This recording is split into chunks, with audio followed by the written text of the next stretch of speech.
I'm sitting in the bank manager's office, and she's explaining that our joint account was closed last week. The fluorescent lights hum above us as she rotates a form toward me across her polished desk. Both signatures were required, and we received them, she says gently, tapping the paper with her pen. I stare at the document. My name is there in black ink, Ava Lorne, written in handwriting that looks exactly like mine. The loops, the slant, everything perfectly mimicked. But I never signed this form. I've never seen it before in my life. My pulse hammers in my throat. Where did the money go? She hesitates, checking her computer screen. To an external account registered to a Miss Alina Drake. The transfer was completed 5 days ago. The name hits me like cold water. Alina Drake. I've heard mention that name before. A realtor he works with sometimes. Or so he claimed. My husband moved our joint savings to another woman.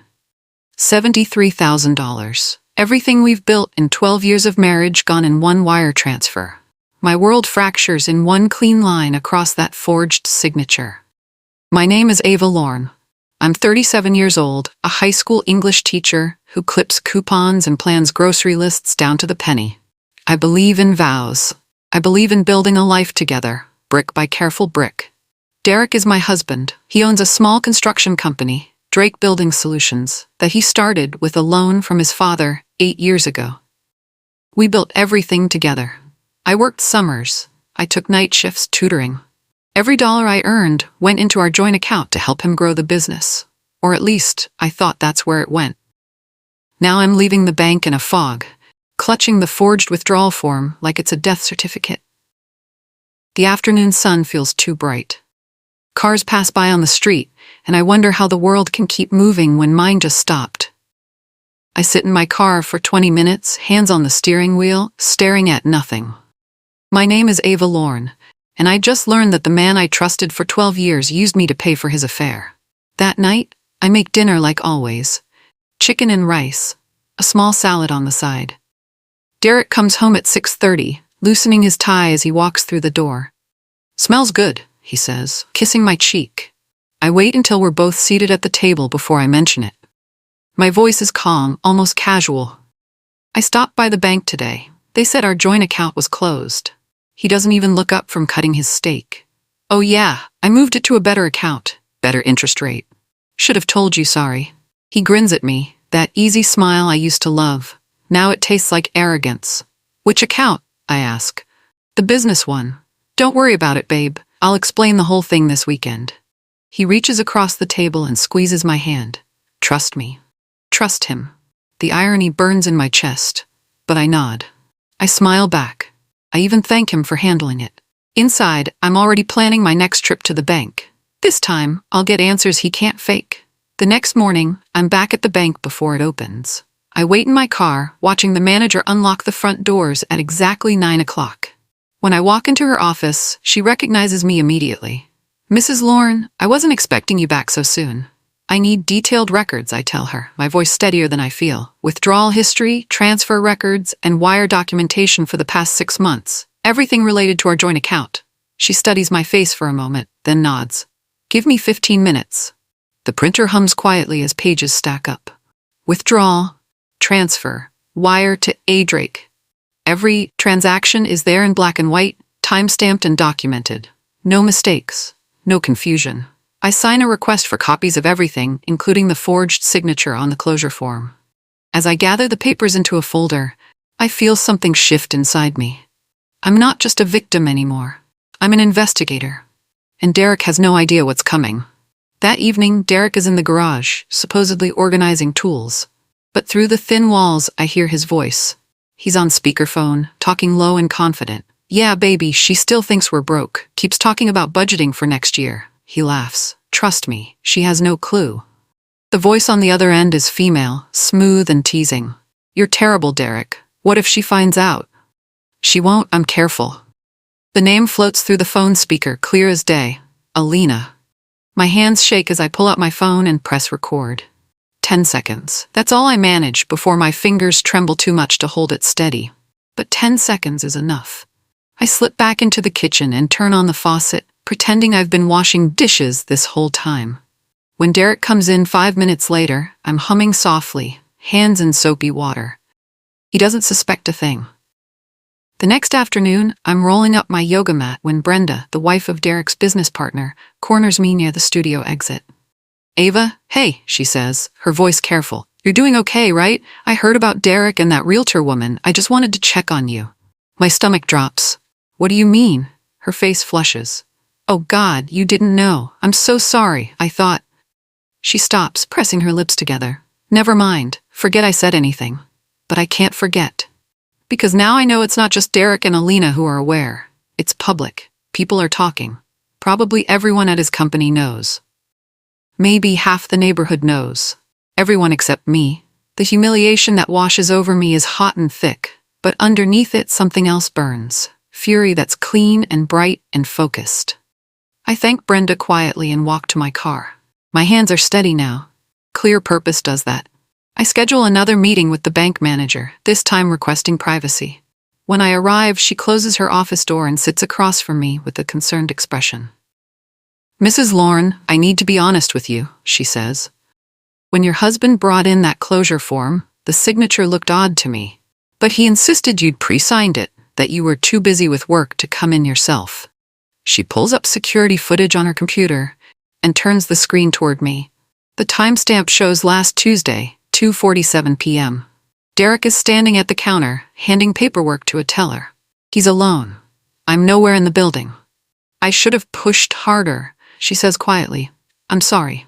"Can I get a copy of this footage?" I ask. She nods and exports the file to a USB drive. "If you need anything else, please let me know."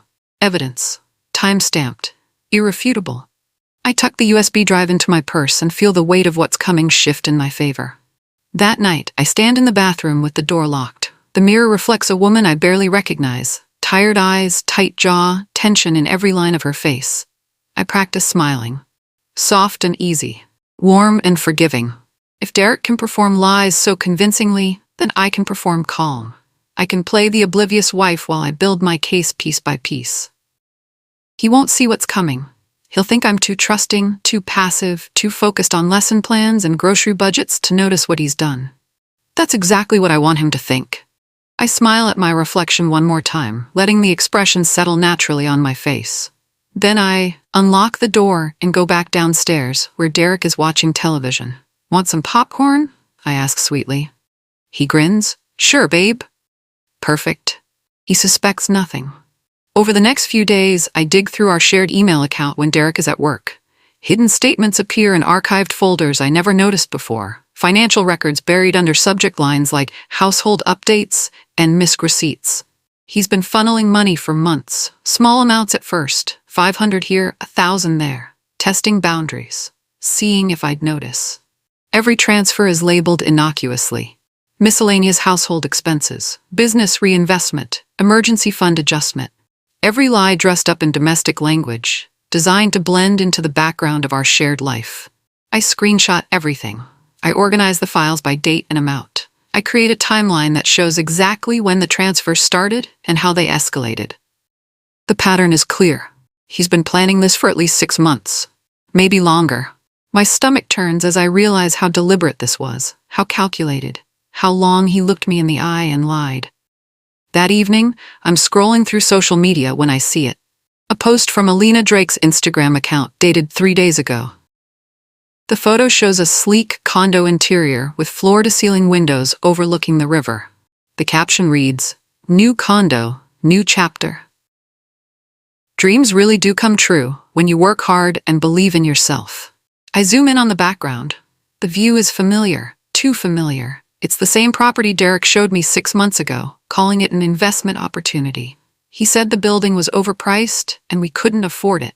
He said we needed to focus on paying down his business loans first. He bought her the condo, with our savings, with money I earned grading papers at night and tutoring students on weekends. I close the app and sit in the dark living room, breathing slowly. The rage that fills me is so pure and cold, it feels almost peaceful. Dinner that night is silent at first. Derek talks about a new project bid, a potential contract with the city. He's animated, excited, talking with his hands the way he does when he's confident about something. "This can change everything for us," he says, cutting into his chicken. "We might finally be able to take that trip to Italy you've been wanting." I count the lies between bites. At least 4, maybe 5. He asks why I'm so quiet. Just tired, I say, forcing a smile that's too soft, too passive. Long day with the students. You work too hard, he says, reaching across the table to squeeze my hand. You should relax more. I nod and excuse myself to clear the plates. In the kitchen, I grip the counter and remind myself, evidence first, justice second. Patience is the weapon he'll never see coming. The next morning, I walk into a family attorney's office downtown. The building is old but well-maintained, with dark wood paneling and leather chairs that smell like lemon polish. The lawyer, Malcolm Pierce, listens to my story without interrupting. When I finish, he leans back in his chair and taps his pen against his notepad. Forgery and asset misappropriation, he says. You can press criminal charges, and you have grounds for divorce with financial misconduct. The evidence you've gathered is solid. For the first time in days, I let myself imagine a life after Derek. A life where I don't have to budget every dollar while he spends our savings on his mistress. A life where I'm not the fool everyone pities at yoga class. What do I need to do? I ask. Malcolm slides a folder across his desk. Keep documenting. Don't confront him yet. The more evidence we have, the stronger your position. I take the folder and stand. Thank you. He nods. You're doing the right thing, Mrs. Lorne. I hope he's right. With Malcolm's help, I discover something even worse. There's a second account, one registered under Derek's business name that I never knew existed. When Malcolm pulls the records through a legal request, we find deposits that trace directly back to my salary transfers. For the past 18 months, Derek has been redirecting portions of my paychecks into this hidden account. He wasn't just stealing from our joint savings. He was stealing my income, too. Money I earned standing in front of classrooms, grading essays at midnight, tutoring struggling students. Every deposit into that secret account is theft. Every month he smiled at me over dinner, while stealing my salary is fraud. Malcolm looks at me across his desk. This changes things significantly. We're not just talking about a bad husband, we're talking about systematic financial abuse. The words hit hard. Financial abuse. I never thought of it that way. But that's exactly what it is. What do we do now? I ask, my voice steadier than I feel. Malcolm begins outlining our next steps, and for the first time I feel hope flickering underneath the anger. Over the next week, I start acting cheerful. I hum while making breakfast. I ask Derek about his day with genuine-sounding interest. I even suggest we start planning that Italy trip he mentioned. He relaxes visibly. The tension that had been hovering around him, probably guilt, probably worry, melts away. He starts leaving his phone unlocked on the counter again. He kisses me goodbye in the mornings with what almost looks like relief. He thinks I've forgiven him without ever knowing there was something to forgive. He thinks I'm the same trusting, passive wife I've always been. What he doesn't realize is that every smile is calculated. Every laugh is rehearsed. Every moment of seeming normalcy is me gathering more evidence, building a stronger case, tightening the trap around him. I've become an actress in my own life, and Derek is my audience of one, and he has no idea the show is almost over.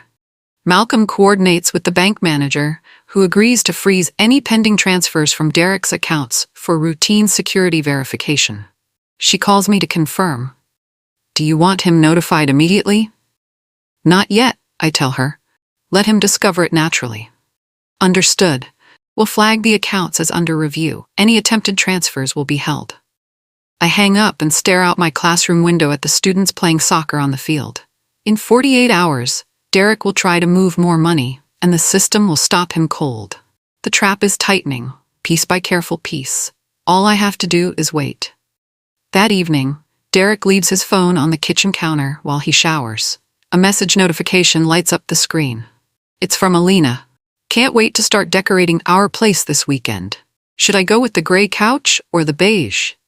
Our place. She thinks they're building a life together. She thinks the money is his to spend. I screenshot the message, along with the previous conversation thread. Dates, amounts, addresses for furniture deliveries, everything is there, preserved forever in digital evidence. When Derek comes downstairs, hair wet and smelling like soap, I'm making tea and humming softly. Good shower, I ask. Yeah, he says, grabbing his phone without checking it. Want to watch that show tonight? Sure, I say, smiling. Sounds perfect. Proof enough to ruin him in any court. And he has no idea. Friday night, I plan a romantic dinner, candles on the table. His favorite meal, lasagna from scratch, a bottle of wine he likes. Derek arrives home and stops in the doorway, surprised. What's all this? Just wanted to do something nice, I say, kissing his cheek. We've both been so busy lately. I thought we could reconnect. He's smug throughout dinner, probably convinced I've fully accepted whatever lies he's been feeding me, when he raises his glass and says, "To us, to rebuilding trust and moving forward together." I almost laugh into my wine. Instead, I clink my glass against his and smile. "To the truth," I say softly. He doesn't catch the double meaning. He never does. After dinner, he pulls me close on the couch and whispers about our future. Every word is quicksand, and he's sinking deeper without knowing it. Monday morning, Derek's phone rings while he's in the shower. The caller ID shows the bank's name. I let it go to voicemail. 20 minutes later, as he's getting dressed for work, the bank calls again. This time he answers, and I hear his voice shift from casual to sharp. "What do you mean, unusual activity? I authorized those transfers." A pause. His face darkens. "Yes, I'll come in. Today. Fine." He hangs up and storms past me, grabbing his keys. "The bank is being ridiculous? Some security flag on my account? I'll sort it out." I pretend to look concerned. "Do you want me to come with you?" "No," he snaps. "I'll handle it." The door slams behind him. I sit at the kitchen table, sipping my coffee slowly. He doesn't know I scheduled that security review. He doesn't know the bank manager is expecting him and has already been briefed on the situation. The trap just tightened another notch. Derek comes home that evening like a storm. He throws his briefcase on the counter and rounds on me immediately. "Did you call the bank?" he demands. "Did you tell them to freeze my accounts?" I look up from grading papers, keeping my expression neutral. "What are you talking about? Someone flagged my business account. They're questioning transfers. This is sabotage, Ava. Are you trying to make me look like a fool?" I set down my pen slowly. "No, Derek, you did that yourself." His face goes red. "What's that supposed to mean?" "It means I didn't call the bank, but maybe they have questions you should answer." He stares at me, and for the first time I see doubt flicker in his eyes. Uncertainty. The beginning of fear. "You're being paranoid," he finally says, but his voice wavers. He slams the bedroom door. Perfect. Rage makes him sloppy, and I need him sloppy for what comes next. The next day, the bank officially freezes Derek's business account pending their investigation into the forged signature and suspicious transfers. Malcolm coordinates this through legal channels, ensuring everything is documented properly. That same afternoon, a payment bounces. A very specific payment, the one Derek scheduled to cover the final closing costs on Alina's condo. Malcolm calls to tell me. The Mistress's property purchase just fell through. The bank rejected the wire transfer. I close my eyes and imagine Alina's confusion. The real estate agent calling to say the funds didn't clear. Her panicked call to Derek. His inability to explain what happened. The house of cards is collapsing, and Derek is standing right in the middle of the rubble.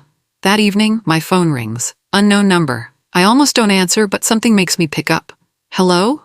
A woman's voice, sharp and angry. "Is this Ava?" "Yes. Who's this?" Alina Drake. "I think we need to talk about your husband." She says, "Your husband," like an accusation, like I'm the one who ruined her plans. "What about him?" I ask calmly. "He told me to stop the condo payments. He said you found out and froze everything. Did you tell the bank he was stealing from you?" I pause, letting the silence stretch. "He wasn't stealing from me, Alina. He used forged documents to transfer money from our joint account to you. The bank knows, my lawyer knows, and soon everyone will know." Her silence is complete, the sound of a crumbling secret, a collapsing fantasy. "He told me you were separated," she whispers finally. "We're not," I say quietly, "but we will be." I hang up before she can respond. 3 days later, the bank schedules a formal meeting to resolve the account dispute. Malcolm accompanies me. I arrive 15 minutes early, wearing a navy dress and carrying a folder with every piece of evidence I've collected. Derek arrives 10 minutes late, looking disheveled and angry. When he sees me sitting next to a lawyer, his face goes pale. "What is this?" he demands. The bank manager gestures to the empty chair. "Please sit down, Mr. Lorne. We have some matters to discuss." He sits, glaring at me. This is ridiculous. Ava, what are you doing? I don't answer. I just look at him steadily while the bank manager opens her file. Mr. Lorne, we have evidence of fraudulent activity on your joint account with Mrs. Lorne, specifically a forged signature on account closure documents. He starts to protest, but she holds up her hand. We also have this. She presses play on a recording. Derek's voice fills the small office, clear and damning. Move it fast before my wife finds out. She doesn't check the statements, so we're good. Just make sure it goes to Alina's account like we discussed. It's a voicemail he left the bank manager 3 weeks ago, trying to expedite the transfer. He thought she was helping him. He didn't know she was documenting everything. The room goes completely still. Derek's face drains of color. His mouth opens, but no sound comes out. Malcolm slides a document across the table. Mr. Lorne, you're being served with divorce papers. Additionally, Mrs. Lorne is pressing charges for forgery, fraud, and asset misappropriation. Derek looks at me, and I meet his eyes without flinching. How long have you known? He whispers. Since the day I saw the forged signature, I say quietly. I've known everything, Derek. Every transfer, every lie, every moment you thought I was too stupid or too trusting to notice. I finally breathe. Really breathe. The fallout happens fast. Within a week, Derek loses access to the joint account permanently. The funds that were transferred to Alina's account are frozen pending legal proceedings. Alina herself disappears. No social media posts, no return calls. Apparently, loving Derek was easier when he had money to spend. Derek's clients start dropping his company when word spreads about the fraud charges. His business partner, Brenda's husband, severs their partnership publicly. The construction firm Derek built starts crumbling under the weight of his reputation. Family members call me, his mother, his sister, asking what happened, whether there's been some mistake. I refer them all to Malcolm. I don't raise my voice once through any of it. I don't need to. The evidence speaks louder than anger ever could. I file for divorce. I press charges. I walk away from 12 years of marriage without looking back. 3 months later, I'm standing in the same bank where this all started. The manager smiles as I sign paperwork for my new account, one in my name alone, with my salary deposited directly and no one else's access. Everything's secure now, Mrs. Lorne, she says. Yes, I reply. Thank you for helping me tell him the truth. Outside, afternoon sunlight hits the glass doors and makes everything look clean and bright. I walk to my car slowly, feeling lighter than I have in years. I'm not angry anymore. The fury that burned so hot for those weeks has cooled into something else. Clarity, maybe. Peace. Derek tried to erase me financially, to steal my work and my trust and my future. He thought I'd never notice or never care enough to fight back. But he forgot that quiet doesn't mean weak. That patience isn't the same as passivity. That the woman who budgets every penny knows exactly where every dollar goes. I drive home to my small apartment, smaller than the house Derek and I shared, but fully mine. No shared accounts, no forged signatures, no lies dressed up as love. I'm not the same woman who walked into that bank 3 months ago. That woman believed in vows that weren't being kept. This woman believes in herself, and that's enough.